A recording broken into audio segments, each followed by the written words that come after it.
Yo voy a hablar sobre la posibilidad de presentar un concurso consecutivo con un solo acreedor a raíz del auto 122-2018 dictado por la Audiencia Provincial de Barcelona en fecha 28 de septiembre, en el que tuve oportunidad de participar porque fui el abogado recurrente. En este caso, el cliente tenía una única deuda porque debía un préstamo de un coche que se había comprado, la deuda era aproximadamente de 28 o 30.000 euros, y entonces inició el expediente para acogerse a la ley de la segunda oportunidad. Fue al notario, le nombraron un mediador, el mediador intentó un acuerdo extrajudicial de pagos con este único deudor, que lo rechazó y presentó el concurso consecutivo en el juzgado que le correspondía por domicilio, que en este caso era el de Mollet del Vallès. El juez de allí inadmitió el concurso porque entendió que no se cumplía con el requisito de pluralidad de acreedores, y yo como abogada presenté un recurso de apelación oponiéndome a esa inadmisión. Sí que es cierto que la ley concursal en el artículo 2 habla de que se necesita una pluralidad de acreedores, pero también es cierto que en el caso de las personas físicas y en este cliente en concreto, el argumento fue que además de ese crédito que tenía del coche, este señor tenía una serie de gastos que se podían convertir en deuda, como eran el pago de su alquiler, del gas, de la luz, del agua, lo que tuviera, y que había tenido el cuidado de intentar mantener sus pagos y únicamente tener una deuda, y que entonces era injusto que la ley simplemente premiara al que acumulara deudas y no le permitiera el acceso a la persona que únicamente tenía una deuda, pero que era un posible deudor de muchas más si no conseguía cancelar ese préstamo. Entonces, esta sentencia para mí tiene una especial relevancia, porque aparte de que fue la primera que permitió la posibilidad de un solo acreedor,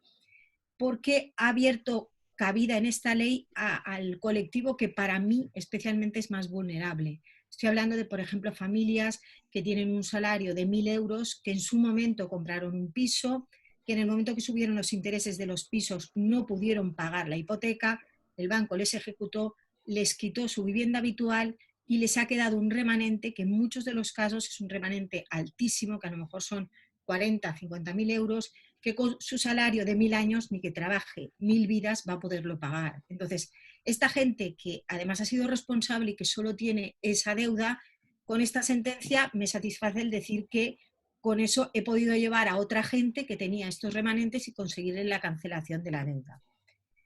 Quisiera vincular un poco esta sentencia de la posibilidad de un solo acreedor a la sentencia dictada por el Tribunal Supremo el 2 de julio de 2019 referente a la cancelación del crédito público. En principio no tiene nada que ver. Además es curioso porque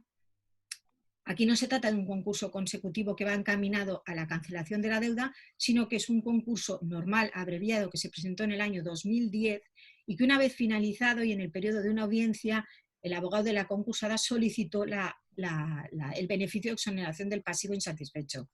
Se opusieron a Hacienda y Seguridad Social porque tenían crédito público y entonces se llevó a la audiencia. Todo esto fue en Palma de Mallorca, se llevó a la audiencia, luego acabó en el Supremo, y el Supremo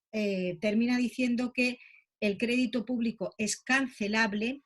pero el crédito público en principio es un crédito que no es ordinario en su totalidad, con lo cual a priori no se cancela por el mecanismo normal de la cancelación de las deudas, pero sí que es cierto que el administrador concursal, que es el encargado de calificar los créditos, cuando tiene un crédito público, por ejemplo, de 100.000 euros, ese crédito público en su informe será la mitad privilegiado, que no podrá cancelarse, pero la otra mitad será ordinario, y al ser ordinario pasa al saco o a la bolsa de los créditos ordinarios que forman parte del BEPI. En este caso, este señor que le queda, y me lo invento porque no sé la cantidad exacta, un crédito de 50.000 euros, el Tribunal Supremo dice que podrá acceder a la cancelación de la deuda, y esa parte privilegiada del crédito público simplemente la tendrá que llevar por el cauce del artículo 178 bis 3.5, en el que tendrá que cumplir los requisitos de haber cumplido con la obligación de deber de colaboración con el administrador concursal, no haber obtenido la cancelación de la deuda en los 10 años anteriores, no haber rechazado un trabajo en los últimos 4 años y además aceptar que se inscriba en el registro público concursal. Pero si cumple estos requisitos, con esa parte de crédito público privilegiado podrá formalizar a través del apartado sexto un plan de pagos y conseguirá la cancelación en 5 años.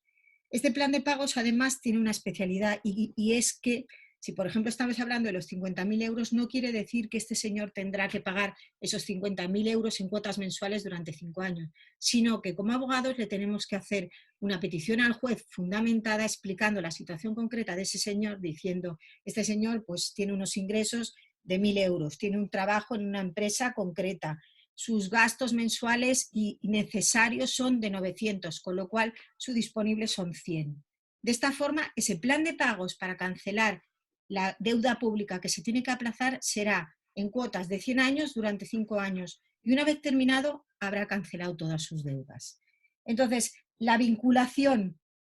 de la sentencia que les decía de un solo acreedor con esta del Supremo es que tuve la oportunidad de asistir a una conferencia en el Colegio de Abogados que daba el magistrado del Supremo, Ignacio Sancho Gargallo, y él mismo nos alentó a los abogados que estábamos allí a decirnos que a raíz de la sentencia que permitía un solo acreedor y con esta, que lo que hacía era permitir la cancelación de la deuda pública, que teníamos que dar cabida y teníamos que buscar soluciones a la gente que únicamente tiene crédito público. Y entonces poderles, combinando una sentencia con la otra, poderles entrar en el procedimiento y conseguirles la cancelación de la deuda. Yo a día de hoy todavía no he tenido ningún caso de esto, me encantaría tenerlo, pero creo que es una posibilidad importantísima cuando además, si tú tienes una deuda pública en el momento en el que estás más vulnerable, porque dejas de trabajar, bien porque te jubilas o bien porque tienes una enfermedad, si tienes deuda pública, tu pensión no la cobras al 100%. Entonces, gente que por lo que sea se ha quedado solamente con la deuda pública, por parte del Supremo se nos alenta a que intentemos también llevarles a la cancelación de la deuda y creo que es una cosa muy importante y para mí muy, muy interesante de hacer. Y luego quisiera terminar diciendo que el hecho de acogerte a la ley de la segunda oportunidad para cancelar las deudas no implica que tengas que quedarte sin nada, porque la ley prevé ya y protege al que se acoge a la ley de la segunda oportunidad una serie de bienes que no tienes que perder, y estos están establecidos en el artículo 152.2 de la ley concursal. De entrada, el concurso permite seguir trabajando al deudor, ya sea autónomo, ya sea por cuenta propia, porque el salario es inembargable, quiere decir que no forma parte de la masa activa del concurso y que entonces no se va a utilizar para pagar a los acreedores y el importe de ese salario inembargable lo tendremos que buscar en la ley de enjuiciamiento civil de acuerdo con los ingresos de cada uno y sus circunstancias personales. Otra cosa que es inembargable y que tampoco se va a utilizar para liquidar las deudas son los planes de pensiones, quedan completamente intactos. Y luego la ley también nos abre ahí una salida diciéndonos que los bienes que carecen de valor real de mercado.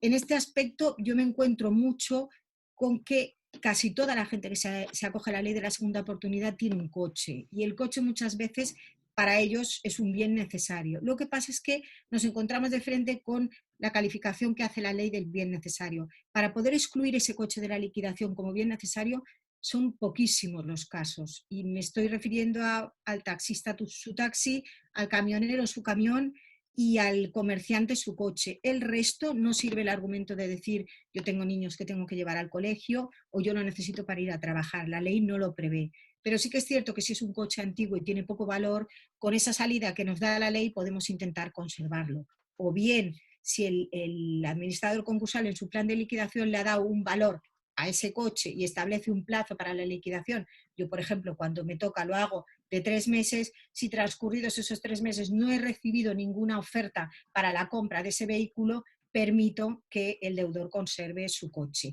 Y luego para terminar, otra cosa también importante es cuando ese coche tiene un crédito y ese crédito normalmente tiene una reserva de dominio. En este caso, las financieras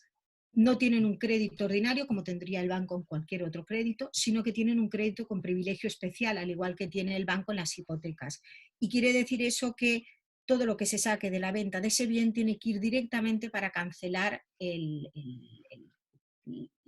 crédito financiero que tiene. Pero ¿qué pasa? Hay muchas veces, como ha explicado antes José María en el caso de la vivienda, que a la propia entidad bancaria, a la financiera, le interesa más que el señor siga pagando sus cuotas que o bien que le entreguen el coche en dación en pago o que se proceda a la venta, porque posiblemente el coche vale menos de lo que debe el señor. Entonces, una solución que yo he podido dar a mis clientes en algunos procedimientos es que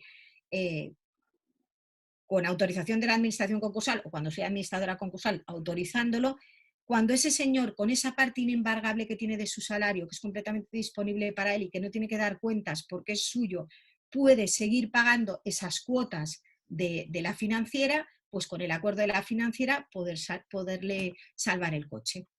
Y nada, simplemente eso. Ahora paso.